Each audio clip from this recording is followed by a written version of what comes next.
The first week of September is here, and that means the first NFL Sunday of the season is right around the corner. We've spent all summer ranking players, highlighting breakouts and busts, and debating similarly priced players. We've drafted and drafted some more. All that's left to do is make bold predictions. SI's Michael Beller, and 4for4's Chris Raybon and TJ Hernandez share their boldest calls for the 2017 season. Michael Beller's bold prediction: Chris Johnson is the only player in NFL history to rack up 2,500 total yards in a season.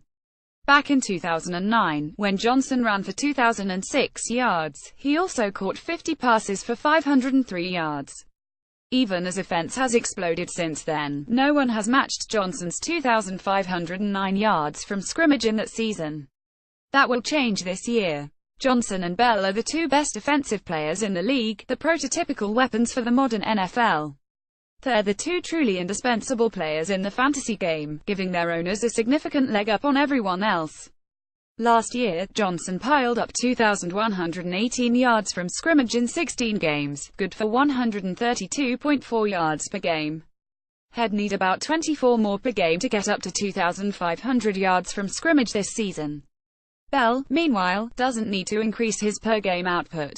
He totaled 1,884 yards from scrimmage in 12 games, a 16-game pace of 2,512 yards. Johnson and Bell are the centerpieces of their offenses, the two best running backs in the league who could probably be elite receivers if they switched positions. They'll triple the membership in the 2,500-yard club this season. Everything is lined up for Montgomery to break out this season. He has the unquestioned lead of the Green Bay backfield, with rookies Jamal Williams and Aaron Jones behind him on the depth chart. He bulked up to 223 pounds this offseason, putting him in better condition to handle the workload of a starting running back. The Packers have finished outside the top 10 in scoring once and top 10 in yards twice in the 9 years that Aaron Rodgers has been their starter. Montgomery broke into the league as a receiver, which should suit him well in the Green Bay backfield. Rodgers will use his running backs in the passing game if they're capable, as proved by Eddie Lacy and James Starks combining for 84 catches in 2014 and 63 catches in 2015. Montgomery is a superior receiver to both of them, and a more explosive runner, as well. He could easily approach 300 carries plus targets in what promises to be one of the best offenses in the league. If he does, he'll be an easy RB1 who helps carry his fantasy owners to championships. As great as Roethlisberger has been his entire career, he has never thrown for more than 32 touchdowns, and has reached the 30 mark just twice. He'll obliterate that career high this season, reaching the 40-touchdown threshold with a collection of weapons that is the envy of the league. Le'Veon Bell is, at worst, the second-best running back and non-quarterback offensive player in the league. Antonio Brown is the league's best receiver. Since 2014, however, Roethlisberger has never had the pleasure of operating with a full deck. One of Bell and Martavis Bryant has been on the sidelines every game the last 2 years, thanks to suspensions and injuries. That won't be the case this season. In 19 games with Bryant in the lineup, Roethlisberger has 6,385 yards and 41 touchdowns. That comes out to a 16-game average of 5,376 yards and 34.5 touchdowns. Yes, Roethlisberger would have to increase his touchdown rate, but if he can really approach 5,300 yards, his touchdown rate won't be able to do anything but increase. With Bell, Brown and Bryant finally at his disposal at the same time, Roethlisberger will have the best year of his career, marked by 40 passing touchdowns. Two receivers in NFL history have 20 touchdown seasons to their name.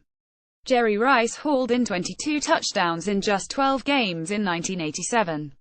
20 years later, Randy Moss broke his record, hitting pay dirt 23 times for the 160 Patriots. This season, Beckham will become the third. There's no doubting that Beckham has the talent to join this illustrious club. In 3 years in the NFL, Beckham has 288 receptions for 4,122 yards and 35 touchdowns. His 20-touchdown potential is evident in both his numbers and his style of play. Of course, if a receiver is going to catch 20 touchdown passes, he needs more than just ability. He needs the right environment and opportunity. Beckham has both this season.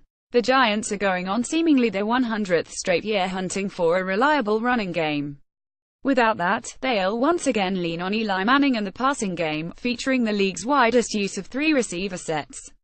With Brandon Marshall in town, Beckham will be free to spend more time in the slot this season than he did last year. When Beckham was busy turning into a star as a rookie, he did most of his damage out of the slot, where he is one of the most lethal players in the league. Bundle that up, and you've got the right environment and plenty of opportunity. Beckham will put his name alongside Rice's and Moss this season. Top 8 might not sound very bold, but consider the state of the receiver position this season.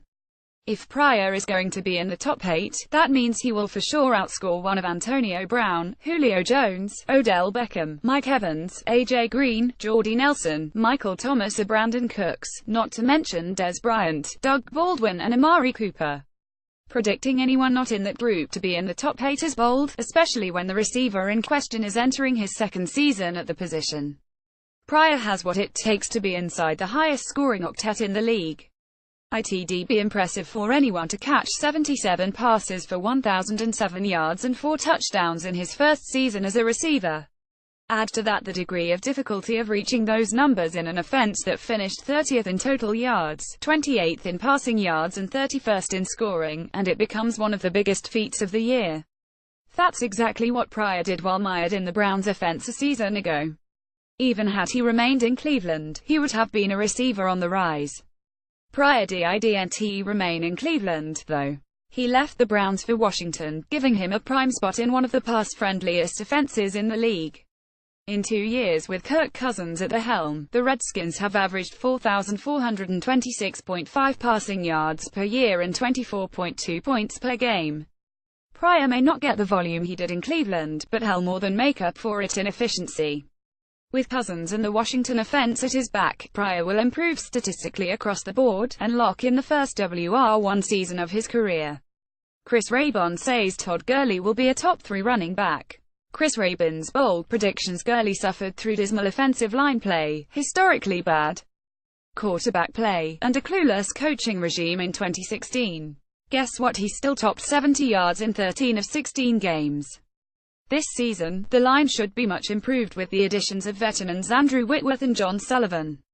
In Fish's place is Sean McVay, whose offensive wizardry earned him the title of youngest head coach in NFL history. McVay has experience turning around quarterbacks, having transformed and maligned Kirk Cousins into one of the league's better passers during his time in Washington. McVay plans to use Gurley more as a receiver this season, which could result in him topping last season's 321 touches.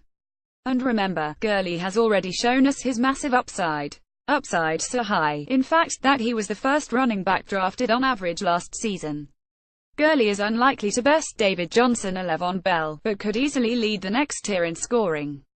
LeSean McCoy will be in a new scheme and is primed for regression off his 5.4 yards per carry and 14 TDs. Devonta Freeman may not be a true feature back with Tevin Coleman behind him. Melvin Gordon may see his workload scaled back and has yet to top 3.9 yards per carry. J.J. is yet to show week-to-week consistency. DeMarco Murray could lose snaps to Derrick Henry. Jordan Howard's passing game involvement is in question. Don't be surprised if Gurley gives 2017 drafters what we all wanted from him in 2016. Only 6 teams ran less than the Raiders inside the opponent's 20-yard line in 2016, and only 4 ran less inside the 5-yard line. Even so, Latavius Murray finished 5th in the league in rushing touchdowns, 12 while missing 2 games. After jettisoning Murray for Lynch, Oakland may now feel comfortable running more in scoring position.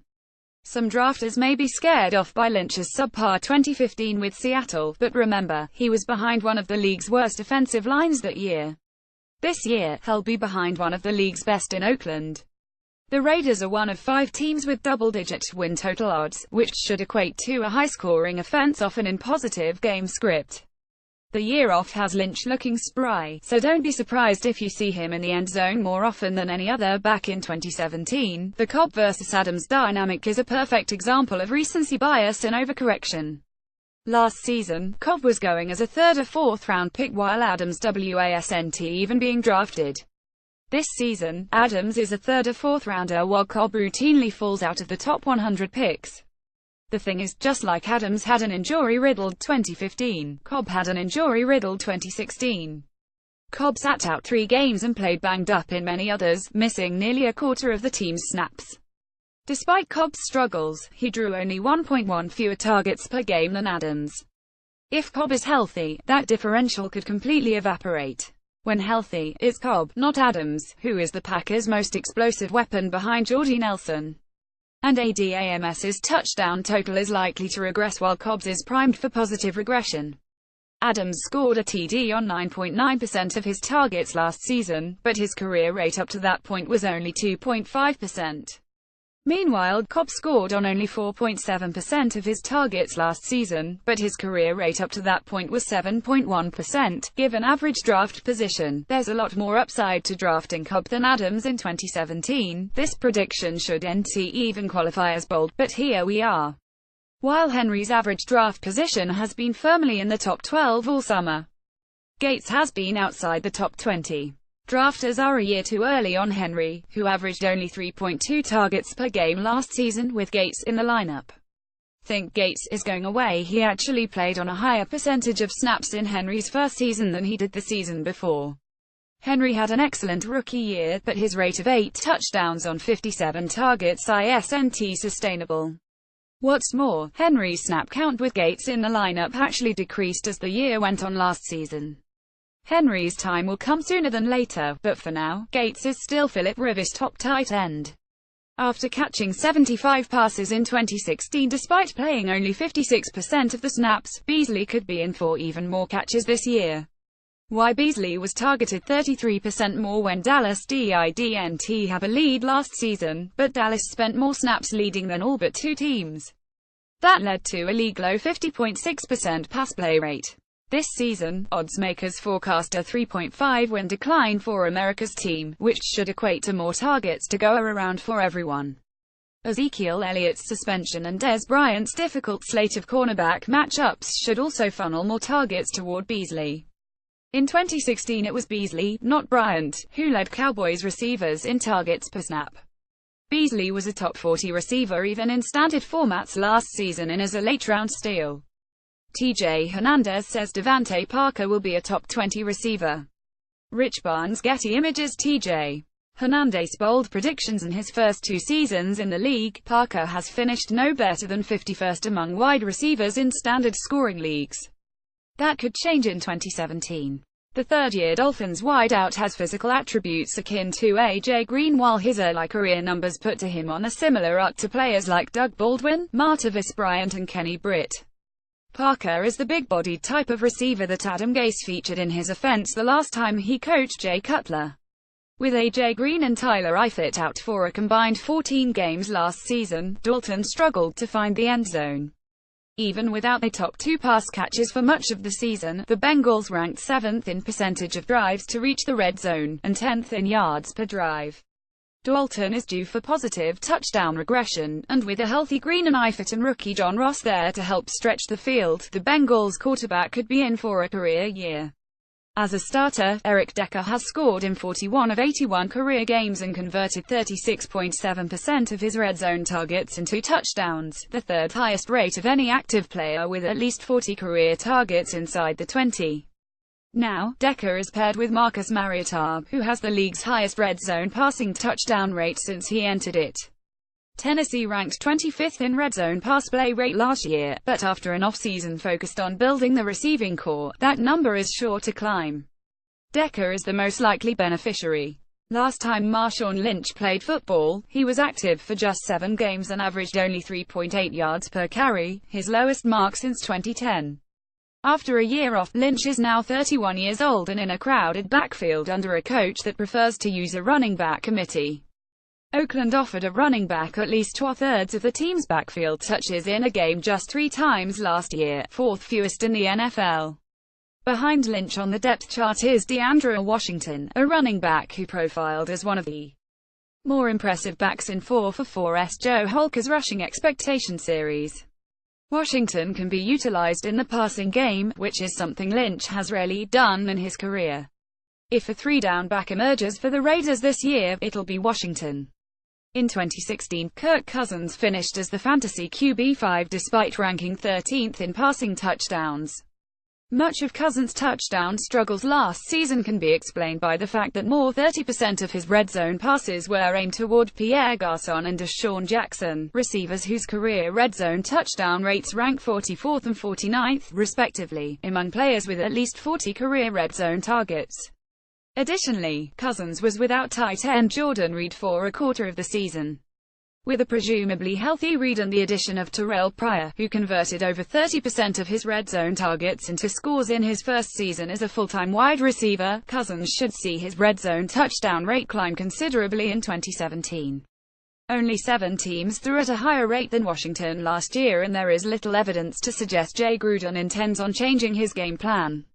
For those wondering how Cousins jumps Aaron Rodgers, Drew Brees, or Tom Brady, consider that Brees has finished in the top 3 in fantasy points per game just once in the last 4 years, while Brady and Rodgers have done so only twice. Despite scoring just 1 touchdown last year, Ebron finished the week as a top 12 tight end 6 times, a feat accomplished by just 7 other players at the position. With Anquan Boldin no longer in the mix, Ebron's red zone targets are sure to increase from the 6 he saw last season. Even without the bump in red zone looks, Ebron is due for positive touchdown regression. He scored on just 1.2% of his targets, but the league-wide touchdown rate for tight ends is 5%, and Matthew Stafford throws a touchdown on about 4.4% of his passes. In one of the pass-heaviest offenses in the league, Ebron could be a league winner.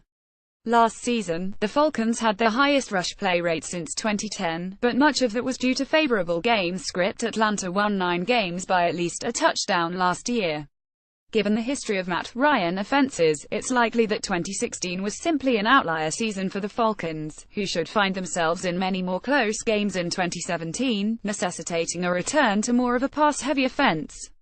In addition to expected regression, the hiring of offensive coordinator Steve Sarkisian points to an increase in pass play volume. Outside of Jones, the Falcons are full of replacement-level pass catchers.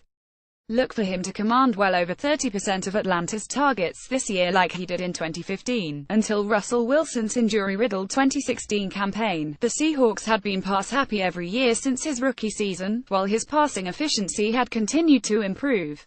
Despite last year's struggles, Wilson still has the second highest career passing touchdown rate among active passers, including the third best rate in the red zone. Seattle's backfield situation is shaky at best, and with Wilson at 100%, the team figures to continue to trend in a pass-first direction. A look at Seattle's strength of schedule shows only 2 noticeably restrictive matchups all season.